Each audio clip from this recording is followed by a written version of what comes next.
আসসালামু আলাইকুম রহমতুল্লাহি ওবারাকাতুহু। আলহামদুলিল্লাহি ওয়াকাফা ওয়াসালামুন আলা ইবাদিহিল্লাযীনা ইসতাফা আম্মা বাদ। সুপ্রিয় দর্শক শ্রোতা, আপনারা নিশ্চয়ই ইতোমধ্যেই জেনেছেন গত 5ই আগস্ট 2024-এ আমাদের দেশটা দ্বিতীয়বারের মতো স্বাধীন হওয়ার পরে বাংলাদেশের বিভিন্ন অধিদপ্তর থেকে আওয়ামী লীগের দলীয় পরিচয়ে নিয়োগপ্রাপ্ত অনেকেই পদত্যাগ করেছেন।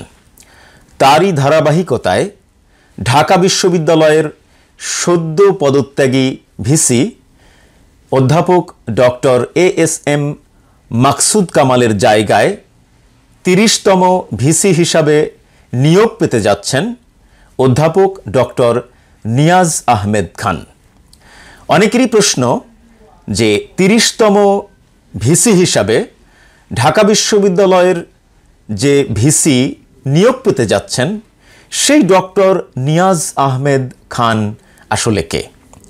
চলুন আমরা জানার চেষ্টা করি কে এই ডক্টর নিয়াজ আহমেদ খান।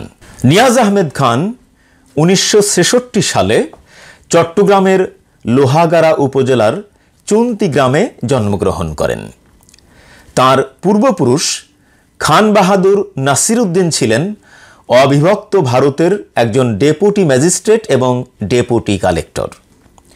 দাদা কবির উদ্দিন আহমেদ খান আসাম বেঙ্গল সিভিল সার্ভিসের ডেপুটি কালেক্টর এবং প্রথম শ্রেণীর ম্যাজিস্ট্রেট হিসাবে কর্মরত ছিলেন। তার বাবা শফিক আহমেদ খান জাতিসংঘের একজন পরামর্শক হিসেবে কাজ করতেন। নিয়াজ আহমেদ খান একজন বাংলাদেশি শিক্ষাবিদ এবং অধ্যাপক। তিনি ঢাকা বিশ্ববিদ্যালয়ের অধ্যয়ন বিভাগের অধ্যাপক এবং বিশ্ববিদ্যালয়টির বর্তমান উপাচার্য হিসাবে নিয়োগ পেতে যাচ্ছেন। এই পদে নিয়োগ লাভের আগে তিনি ঢাকা বিশ্ববিদ্যালয়ের উন্নয়ন অধ্যয়ন বিভাগের সভাপতি এবং ইন্ডিপেন্ডেন্ট ইউনিভার্সিটি বাংলাদেশের উপাচার্য হিসাবে দায়িত্ব পালন করেন। অধ্যাপক খান চট্টগ্রাম বিশ্ববিদ্যালয় থেকে 1986 সালে সমাজবিজ্ঞান অনুষদের লোক প্রশাসন বিভাগে স্নাতক এবং 1987 সালে স্নাতকোত্তর সম্পন্ন করেন। 1991 সালে তিনি ইউনিভার্সিটি অফ পার্সোনেল ম্যানেজমেন্ট থেকে মানব সম্পদ ব্যবস্থাপনা বিষয়ে পোস্ট গ্রাজুয়েট ডিপ্লোমা করেন।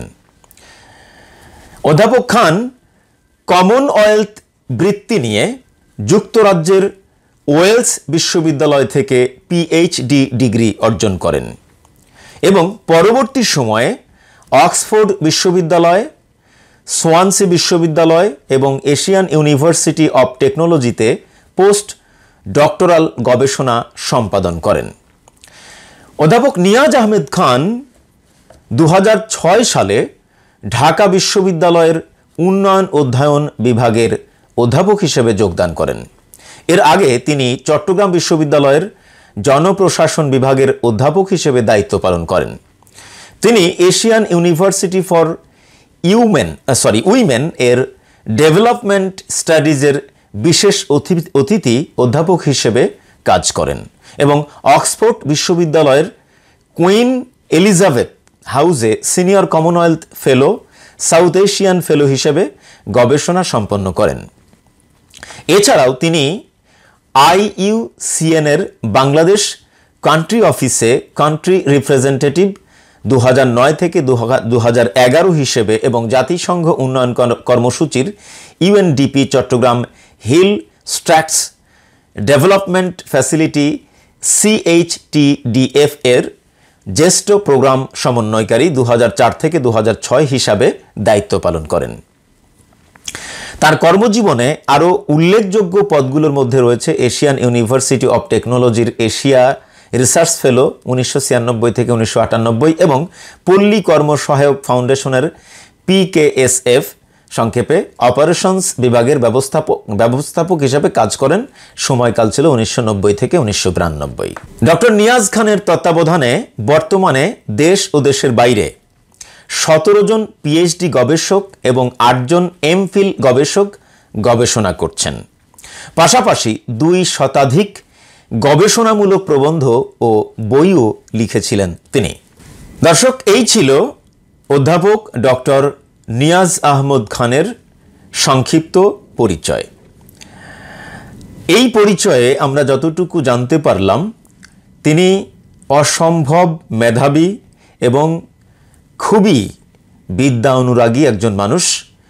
মানে শিক্ষা নিয়েই সবসময় তার চলাফেরা, শিক্ষা নিয়েই তিনি সবসময় ব্যস্ত থাকেন। সুতরাং বলতে দ্বিধা নেই যে ঢাকা বিশ্ববিদ্যালয়ের 30তম ভিসি হিসাবে যাকে নিয়োগ দেওয়া হচ্ছে, তিনি অবশ্যই যোগ্য একজন শিক্ষাবিদ এবং প্রশাসনিক দক্ষতাও তার রয়েছে। কেননা তিনি ইতোমধ্যেই একটি বেসরকারি বিশ্ববিদ্যালয়ের উপাচার্য এবং উপাচার্য হিসাবে দায়িত্ব পালন করে আসছিলেন। অতএব শিক্ষাগত যোগ্যতা এবং প্রশাসনিক দক্ষতা দুটিই তার আছে।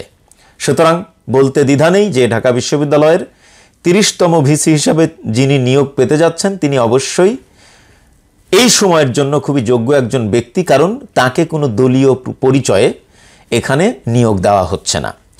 যদিও বিএনপির একজন নেতা, তিনি তার এক ফেসবুক পোস্টে লিখেছেন যে সাদা দলের ভিসি হারাম, জামায়াতের ভিসি আরাম।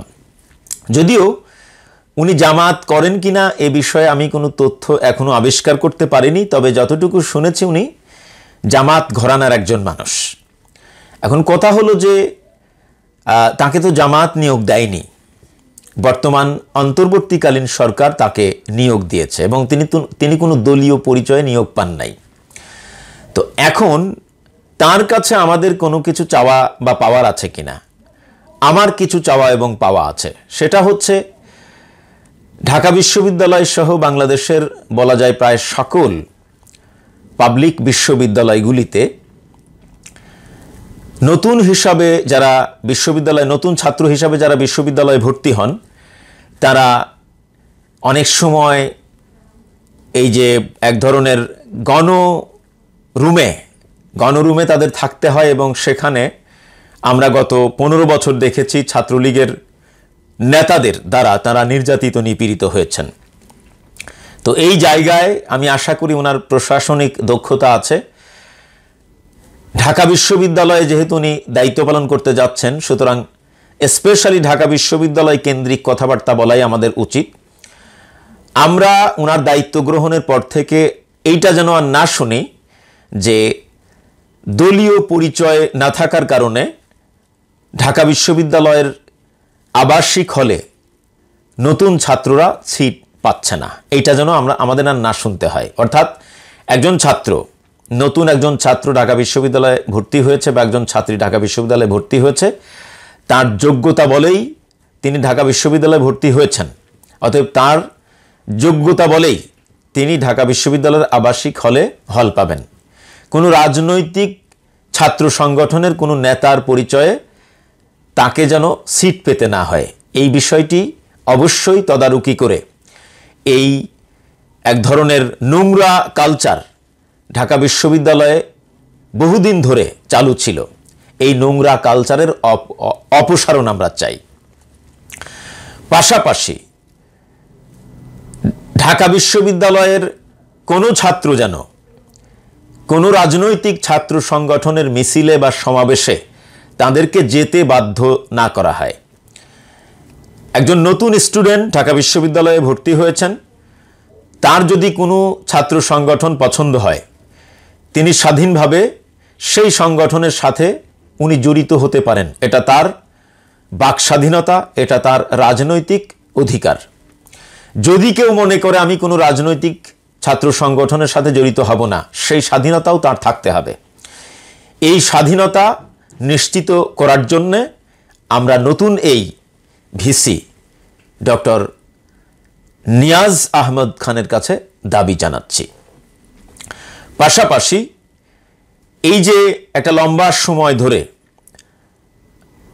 রাজনৈতিক দলগুলির ছাত্র সংগঠন হল দখলের যে একটা প্রতিযোগিতা, এই হল দখল প্রতিযোগিতাও যেন আমরা ঢাকা বিশ্ববিদ্যালয়ে আর না দেখি। ঢাকা বিশ্ববিদ্যালয় যেন তার নেতৃত্বে লেখাপড়ার একটা ভালো পরিবেশ আমরা পাই, সেটা নিশ্চিত করতে হবে। পাশাপাশি ঢাকা বিশ্ববিদ্যালয়কে একসময় প্রাচ্যের অক্সফোর্ড বলা হতো, কিন্তু ঢাকা বিশ্ববিদ্যালয়ের শিক্ষার মান এত নিচেই নেমে গেছে যে এটি আর এখন আন্তর্জাতিক লেভেলের কোনো বিশ্ববিদ্যালয় নয় বলেই আমরা মিডিয়ায় এই সমস্ত তথ্য জানতে পেরেছি। সুতরাং ঢাকা বিশ্ববিদ্যালয়ের যে অতীত ঐতিহ্য ছিল, আমরা আশা করি যে তিনি দায়িত্ব গ্রহণের পর ঢাকা বিশ্ববিদ্যালয়টি আবার নতুনভাবে প্রাচ্যের অক্সফোর্ড হিসাবে স্বীকৃতি পাবে এবং আন্তর্জাতিক মানের একটি বিশ্ববিদ্যালয়ে রূপ নেবে। এই আশাও আমরা এই নতুন ভিসির কাছে ব্যক্ত করছি। পাশাপাশি ঢাকা বিশ্ববিদ্যালয়ের যে শিক্ষাগত অবকাঠামো, স্পেশালি যে লাইব্রেরি, পাবলিক লাইব্রেরি যেটা আছে, সেটার মানও আন্তর্জাতিক মানের নয়। এবং আরও কিছু বিষয় আমরা তার কাছে দাবি করতে চাই, সেটা হচ্ছে গত 15 বছর ধরে ঢাকা বিশ্ববিদ্যালয়ে এক ধরনের নাস্তিক্যবাদ প্রতিষ্ঠা করার চেষ্টা করা হয়েছে কতিপয় শিক্ষকদের দ্বারা। তারা ঢাকা বিশ্ববিদ্যালয়ের অনেক ছাত্রীকে বুরখা পরে ক্লাসে ঢুকতে দেয়নি। ঢাকা বিশ্ববিদ্যালয়ে ক্যাম্পাসে যারা মুসলিম ছাত্রছাত্রী আছে, যারা ধার্মিক, যারা নিজেদেরকে প্র্যাকটিসিং মুসলিম হিসাবে উপস্থাপন করতে চায়, তাদেরকে নামাজ পড়তেও বাধা প্রদান করা হয়েছে।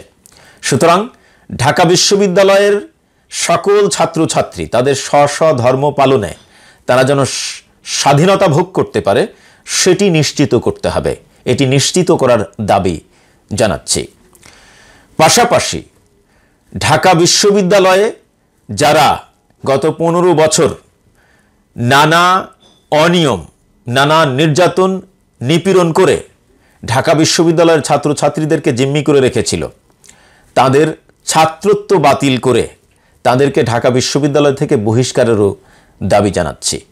ওভারঅল আমরা এমন এক ঢাকা বিশ্ববিদ্যালয় চাই যেখান থেকে আমাদের দেশের রাজনীতি, আমাদের দেশের সরকারি আমলা, সর্বোপরি আমাদের দেশ গঠনে ঢাকা বিশ্ববিদ্যালয় থেকে একটা বৃহৎ সংখ্যক মানব শক্তি, মানব সম্পদ যাতে বের হতে পারে, যারা রাষ্ট্র পরিচালনা অংশগ্রহণ করবে এবং একটি সুখী, সমৃদ্ধশালী, ন্যায় ইনসাফপূর্ণ একটা রাষ্ট্র গঠনে তারা অবদান রাখতে পারে। এই এতটুকু বলেই শেষ করতে চাই। আসসালামু আলাইকুম রহমতুল্লাহি ওয়া বারাকাতুহু।